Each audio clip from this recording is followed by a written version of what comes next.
Hello students, আজকে তোমাদের কাছে একটা গুরুত্বপূর্ণ টপিক নিয়ে আলোচনা করতে এসেছি। তোমরা সবাই দেখতেই পাচ্ছ আমার পেছনে লেখা রয়েছে যে কারেন্ট অ্যাফেয়ার্সে কি কি পড়বে।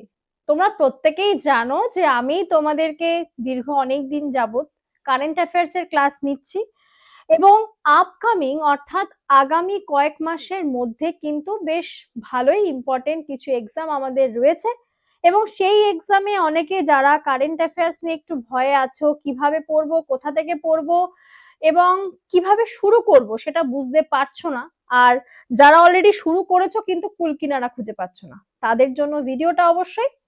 তো সবটাই বলবো, শেষ অবধি দেখো এবং তোমরা কিন্তু তোমাদের কাছে আমি চেষ্টা করব সমস্ত টপিকগুলো মানে কতটা পড়বো আর কতটা ছাড়বো সেই সব নিয়ে কিন্তু একটা ছোট্ট আলোচনা করে দিচ্ছি।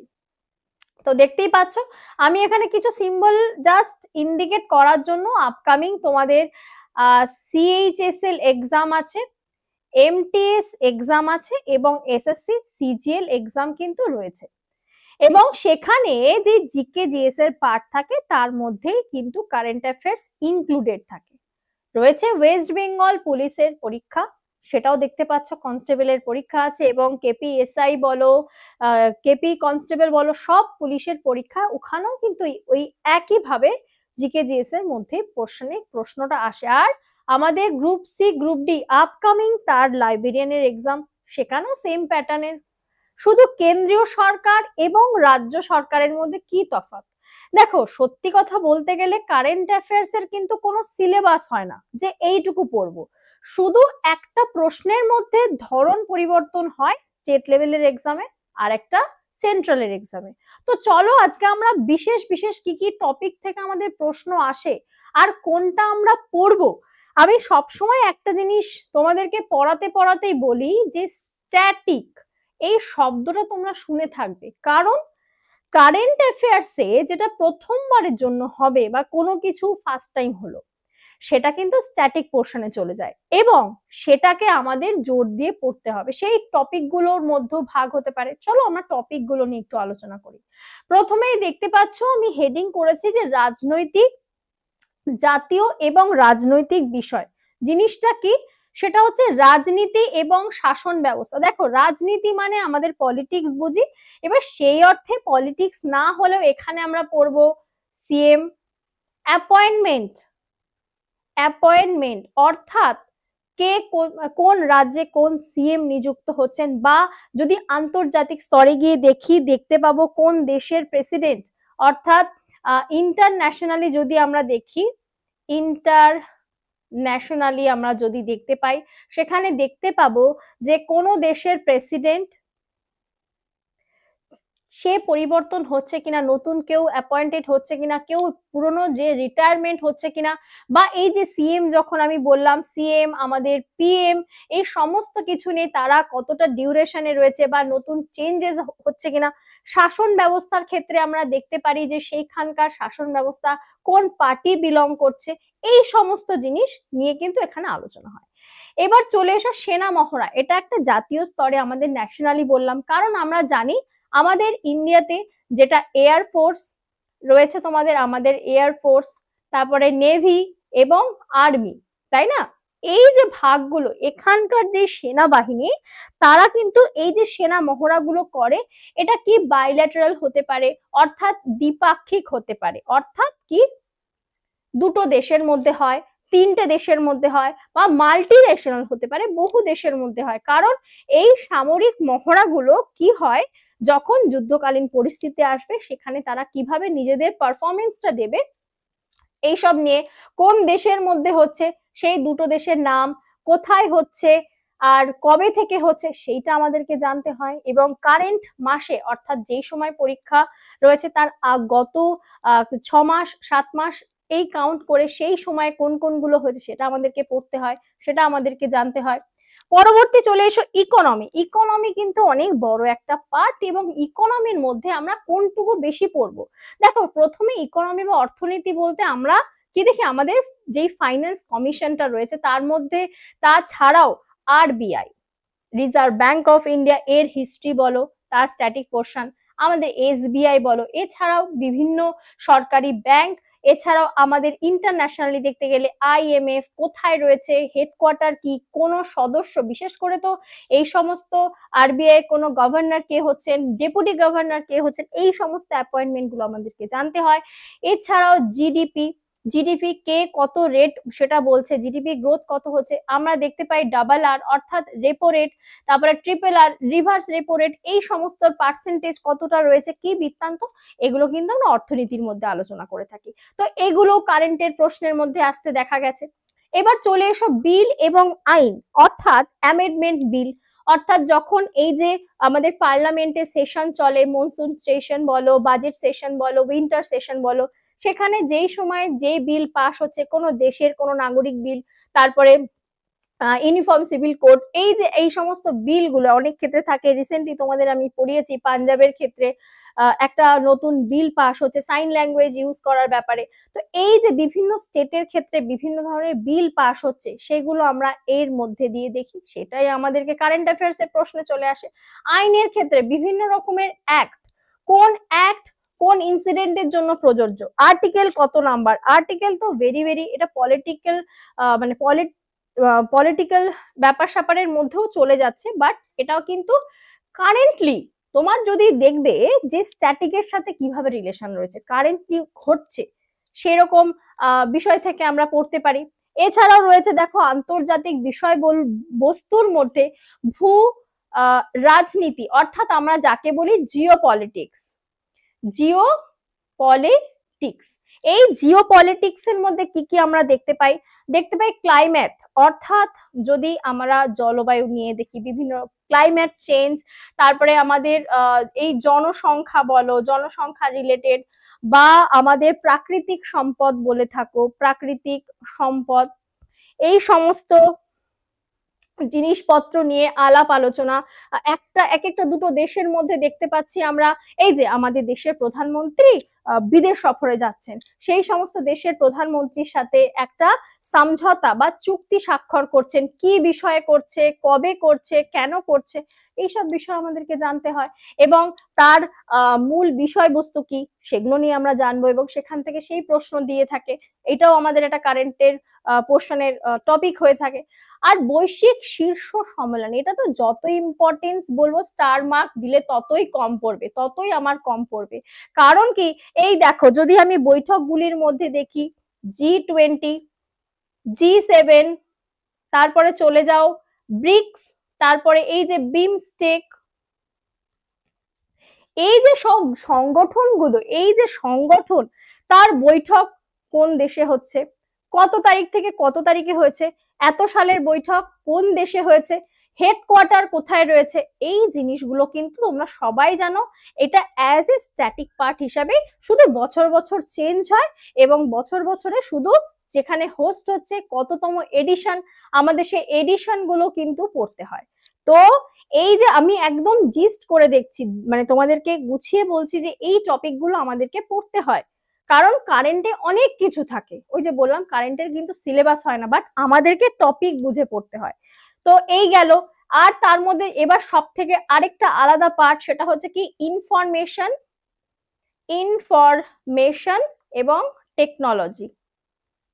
এই ইনফরমেশন এবং টেকনোলজির মধ্যে প্রযুক্তি, অর্থাৎ নতুন কোনো ইনভেনশন হলো কিনা, তোমরা অনেক ক্ষেত্রে দেখবে এই যে আইআইটি রিলেটেড বিভিন্ন আইআইটি কলেজগুলোর নাম আসে বিভিন্ন ইনভেনশনের ক্ষেত্রে। এছাড়াও কোনো কিছু নতুন নতুন ইনভেন্ট হলে সেটা সম্পর্কে আমরা জানি প্রযুক্তির ক্ষেত্রে। আর বর্তমানে তো এআই এবং টেকনোলজি একদম শীর্ষে যাচ্ছে, তো বিভিন্ন কোম্পানিজ সেই জিনিসগুলোকে ইনভেন্ট করছে, স্টার্ট আপ শুরু করছে, সেইগুলো আমাদেরকে জানতে হয়। পরিবেশের মধ্যে আমরা কি দেখি, পরিবেশের মধ্যে তো টোটালটাই দেখতে পাই যে আমাদের কবে পরিবেশ দিবস আমরা সেলিব্রেট করলাম, তার থিম কি ছিল, কোথাও কোনো নতুন টাইগার রিজার্ভ হচ্ছে কিনা, কোনো পাখি পশুদের জন্য আলাদা করে কনজার্ভ তৈরি হচ্ছে কিনা, কোন ন্যাশনাল পার্কটা নতুন ভাবে ইনক্লুডেড হচ্ছে, এই সমস্ত কিছু কিন্তু আমাদের পরিবেশের বিভিন্ন এই ন্যাশনাল পার্ক, তারপরে কতগুলো রামসার সাইট অ্যাড হচ্ছে, তারপরে টাইগার রিজার্ভ কতগুলো রয়েছে, কোন ন্যাশনাল পার্কে কি বিখ্যাত রয়েছে, এই জিনিসগুলো কিন্তু আমাদের এই পরিবেশের মধ্যে আমরা পড়ে থাকি। আর এই যে স্বাস্থ্য হেলথের ক্ষেত্রে এখন বর্তমানে চর্চায় ম্যাক্সিমাম ক্ষেত্রে আসছে কিন্তু কোন দেশ কোন রোগ মুক্ত হচ্ছে। কি বললাম যে কোন দেশ, এটা খুব মানে তাড়াতাড়ি দেখা যাচ্ছে যে কোন দেশ কোন রোগ মুক্ত হচ্ছে, কোন রোগ মুক্ত হচ্ছে সেই সমস্ত বিষয় অ্যানাউন্স করছে যে আমাদের দেশ অমুক, এবং আমাদের ভারত ম্যালেরিয়ার থেকে শুরু করে যে সমস্ত রোগের একটা টার্গেট নিয়েছে এর মধ্যে সেটাকে উন্মূলন করে দেবে, পুরোটাকে এলিমিনেট করবে। এই যে ব্যাপার স্যাপার স্বাস্থ্য, তারপরে নতুন কোনো রোগের টিকা আবিষ্কার হলো কিনা বা কোনো নতুন মেডিসিন তৈরি হচ্ছে কিনা, এই সমস্ত জিনিস আমরা হেলথের পোর্শনে দেখি। এছাড়াও হেলথ মিনিস্ট্রি অফ হেলথের আন্ডারে কোনো কোনো স্কিম আসছে কিনা, এগুলো কিন্তু আমাদেরকে পড়তে হয়। সর্বসাকুল্যে এই একটা জিস্ট। এবং আরো একটা ইম্পর্টেন্ট পার্ট কারেন্ট অ্যাফেয়ার্স এর মধ্যে থাকে, সেটা হচ্ছে কি কালচার এবং এক্সট্রা, যেখানে আমরা আর্ট অ্যান্ড কালচার এক্সেট্রা দেখে থাকি। সেখানে বিভিন্ন রকমের কি ফেস্টিভ্যাল পড়ে, কারেন্টলি কোনো ফেস্টিভ্যাল সেখানে উদযাপন হচ্ছে কিনা। দেন তুমি এখানে আরেকটা জিনিসও পাবে সংস্কৃতির মধ্যে বুকস অ্যান্ড অথর, এটাও কিন্তু পাই আমরা। এর মধ্যে দেখতে পাই অ্যাওয়ার্ড, এখানে কিন্তু অ্যাওয়ার্ডও ঘোষণা হয়, তাই না? সংস্কৃতির মধ্যে বিভিন্ন ফিল্ম ইন্ডাস্ট্রি রয়েছে, বিভিন্ন কানস ফেস্টিভ্যাল, ফিল্ম ফেস্টিভ্যাল গুলো রয়েছে। তারপরে আমরা এই যে অস্কার অ্যাওয়ার্ড দেখতে পাই, সেগুলো কারেন্টের মধ্যে যে বছর হচ্ছে প্রত্যেক বছর বছর শুধু সালটা চেঞ্জ হয়, এডিশনটা চেঞ্জ হয়, কে কোন অ্যাওয়ার্ডটা পাচ্ছে সেটা চেঞ্জ হয়।